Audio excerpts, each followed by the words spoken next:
Bonjour à tous, et 500 g de farine. Ici dans mon saladier, j'ai mis également une cuillère à café de sel, j'ai bien mélangé, j'ai mis 5 g de levure de boulangère, un sachet de levure de boulangère, j'ai bien mélangé. Et là, j'ai fait chauffer de la bonne eau, 370 ml, mais elle était trop chaude, donc j'attends qu'elle refroidisse. Nous allons former la pâte. Et après, on va le laisser reposer 1 heure ou dans un endroit chaud. À ce moment-là, vous pouvez sortir de chez vous. Voilà, pas besoin de surveillance. Au total, j'ai compté, enfin, au minimum, il faut 3 à 4 heures entre le moment où on se dit tiens, il faut que je refasse du pain. Ça dépend si vous avez tout préparé, les ingrédients et tout ça, les ustensiles. Et puis le moment où vous allez pouvoir le manger. C'est quand même pas très long.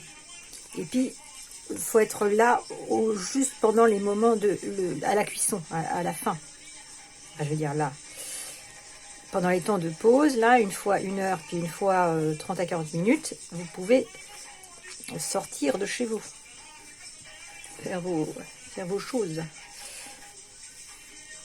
Donc, le truc, c'est de bien mélanger, bien homogène. On peut verser toute l'eau, 370 ml pour 500 g de farine, une cuillère à café de sel, bon sel de Guérande gris là, gros sel, et puis 5 g de levure de boulanger, un sachet de levure de boulanger, 5 à 7 grammes, après ça dépend comment vous la procurez. Alors les anciens, quand ils faisaient avec le levain, ils se trimballaient tout le temps avec leur levain. Vous avez un levain toujours le même. Moi, ce que je fais, c'est plutôt avec mon kéfir, ça. Je renouvelle le kéfir sans cesse dans la même bouteille en remettant du lait. Finalement, les anciens, les nomades et tout, qui se baladaient avec les bêtes, qui avaient du lait là, ou qui les suivaient plus ou moins sur leur transhumance, ils n'avaient pas besoin de... Le lait, à la température ambiante, ça se... Comment dire, ça se gorge de micro-organismes qui sont les grains, qui forment les grains de kéfir. Donc le lait a tendance naturellement, dans un environnement standard, on va dire, à fermenter, quoi. Ça nous rend digeste. C'est quand même pas mal. Voilà.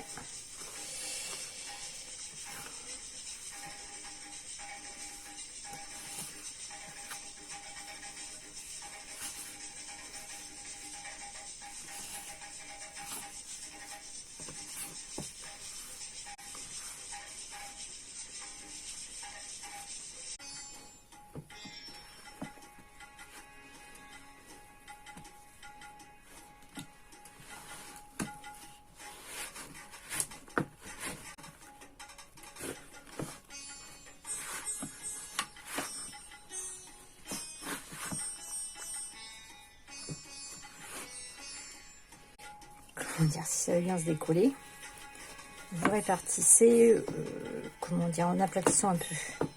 Puis après, normalement, ça devrait gonfler. Donc là, pour une fois, je ne sais pas si on est vraiment obligé de le faire. Parce qu'après, ça devient un seul pâton. Alors, par contre, là, je vais prendre une cuillère pour récupérer le pâton.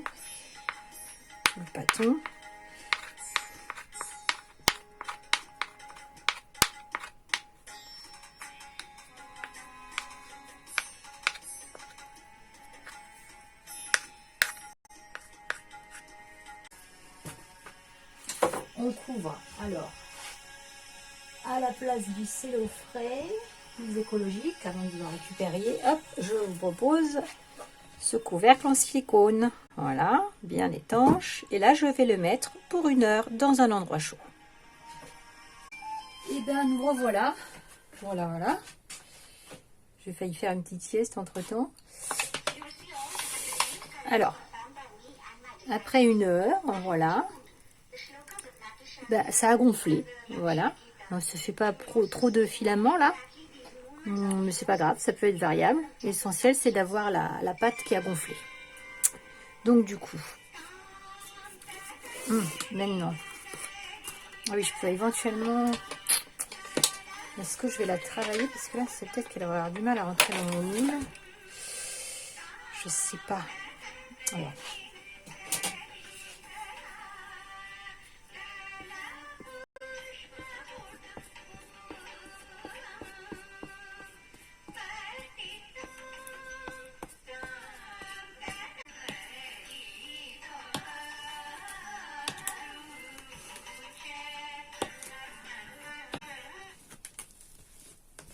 Je la pétris à peine en fait. Hein.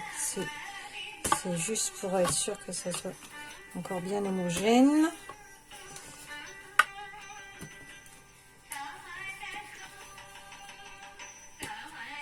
Voilà, si vous vouliez former une forme, il faudrait la retourner dans un sens, dans un autre, faire une boule et travailler avec un peu de farine. Alors, est-ce que je mets un peu de farine au fond du plat? C'est la question que je me pose à ce stade-là.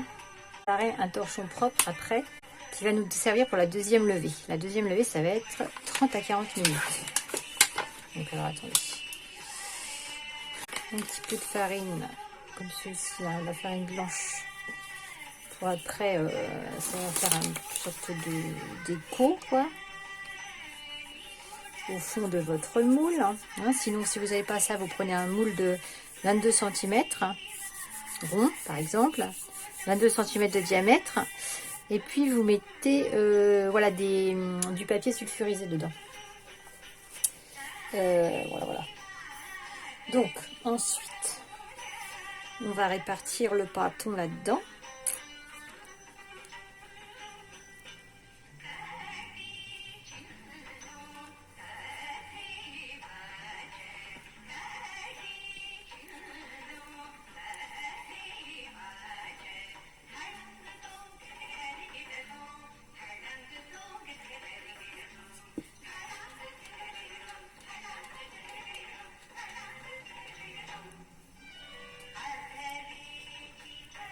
Ça fait une pâte bien élastique là. Ça veut dire que il y a eu du travail de la levure dedans.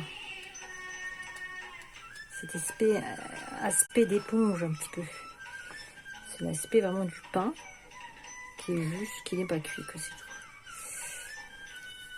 Alors la cuillère elle était là.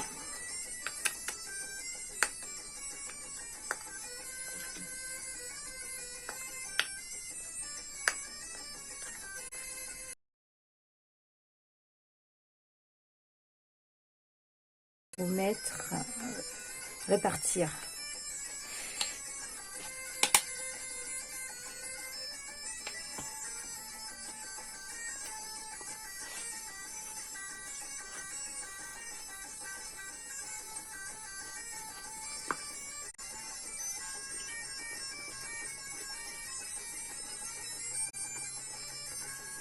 Vous prenez un torchon propre, vous le recouvrez et vous allez remettre ça dans votre endroit chaud. Ça peut être au soleil, hein, s'il y a du soleil. Voilà, donc d'ici 30 à 40 minutes, on allumera le four un petit peu à plat. Normalement, il est prêt à aller dans le four. Voilà. On enlève le torchon qui est propre. D'ailleurs, je mets un peu à sécher, qui est légèrement humide. Ça a gonflé, c'est pas mal. Attendez. Maintenant, je vais vous changer la prise de vue et on va enfourner. Là, que vous pouvez, donc pour décorer le dessus de ce pain, mettre un peu de farine, hein, vous voyez comme celui-là, l'ancien là. Une semaine que je l'ai fait là, on voit encore la farine. Voilà. Ça, c'était le bas. Et là, le haut, pour la croûte. Alors, et oui, c'est le moment si vous avez un dessin à faire. Voilà, plutôt que de fendre le pain, en fait, bon, on conseille éventuellement de faire une fente. Mais ces feintes peuvent être faites avec des dessins. Donc là, par exemple, moi, comme j'ai un événement spécial demain, je vais peut-être faire un petit dessin. Alors, on peut aussi mettre quelques graines hein, avant de fourner. On aurait pu intégrer dedans également. Bon, j'en ai pas spécialement. Alors, qu'est-ce que je vais faire moi? Je vais faire 4. Je vais faire. Alors, je vais faire.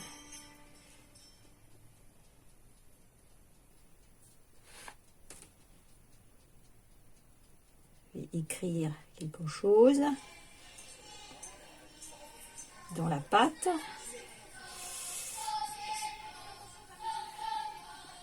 En taillant un peu, on peut faire ça avec un couteau aussi. Comme c'est un moule qui maintient bien, bon, c'est pas forcément pour l'entaille, mais vraiment plus pour la déco, l'événement.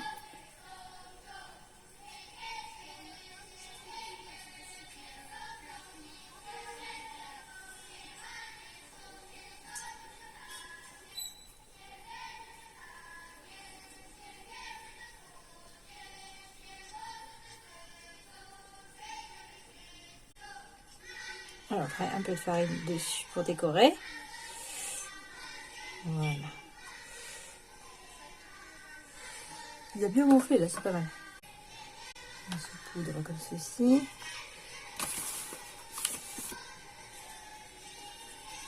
Alors, je vais vous régler la prise de 240, 30 minutes. On va enfourner. C'est un peu chaud peut-être parce que je vais venir réguler, je vais mettre un peu moins. Je vais mettre entre 200 et 250.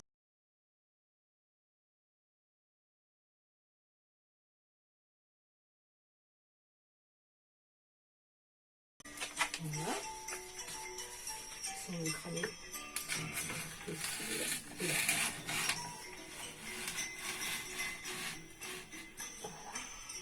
Voilà. Ce qu'il faut que je fasse, c'est de mettre l'eau.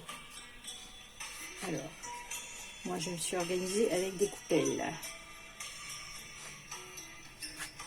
Des coupelles d'eau. Je la coupe. Alors l'idée c'est de le mettre répartir. Donc voilà, il faut bien mettre au milieu avec l'eau. Voilà. Et c'est parti pour 30 minutes et on va quand même surveiller un peu. Au fur et à mesure, si on n'a pas mis trop chaud, là j'ai mis entre 200 et 250. Et là, voilà, on va surveiller à l'odeur, au nez aussi, qu'on ne sente pas un peu le cramer. La dernière fois, j'avais fait un peu cramer le moule en silicone, qui s'est même percé, mais bon. Donc, c'est comme ça qu'on apprend, hein. C'est en forgeant qu'on devient forgeron, comme on dit. Il faut que je regarde quand même là. Qu'est-ce que ça donne? Bah, au nez, j'ai repéré, ça n'a pas trop grillé. Alors, ce qu'il faut faire maintenant, c'est enlever l'eau. Attendez, j'allume quand même pour que vous voyez un peu. Voilà, il faut enlever l'eau, il faut baisser le four.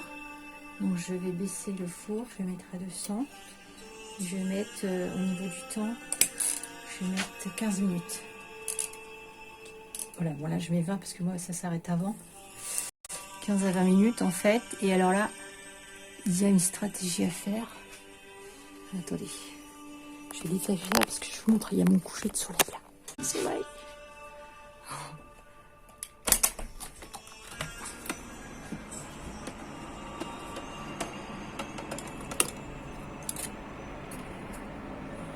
Ça y est, c'est le coucher de soleil.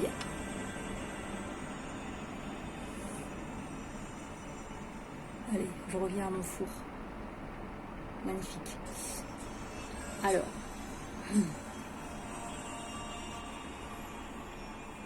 c'est mes caméras là-dessus.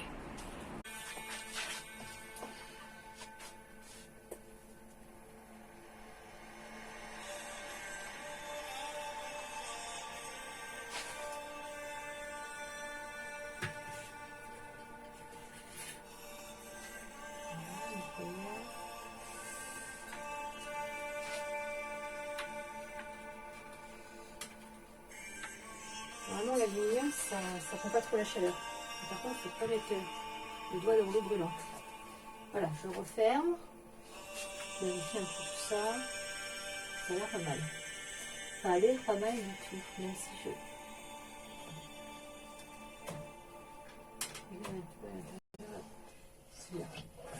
Voilà, impeccable.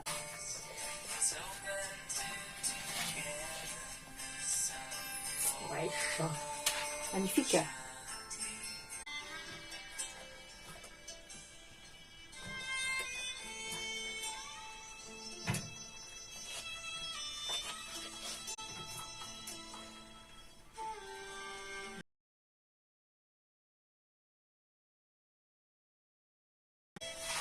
Il y a eu de pâte là qui a collé à l'intérieur. Peut-être qu'il ne faut pas mettre de farine au fond du moule. Le moule, je l'ai quand même un peu abîmé la dernière fois. Bon bref.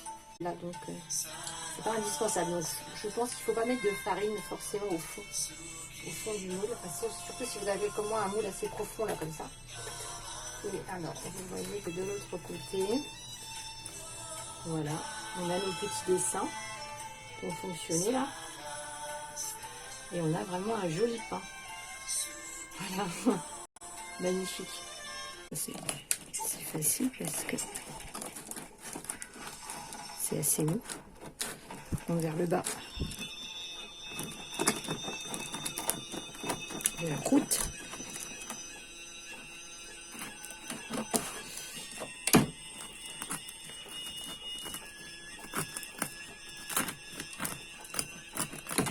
Voilà. Encore, attendez. Je sais pas si... Je ferais presque comme ça.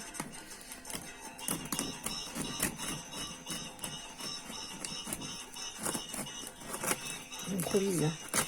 M'adapte. Voilà. Il y en a un bon bout là. Miam miam. Vraiment.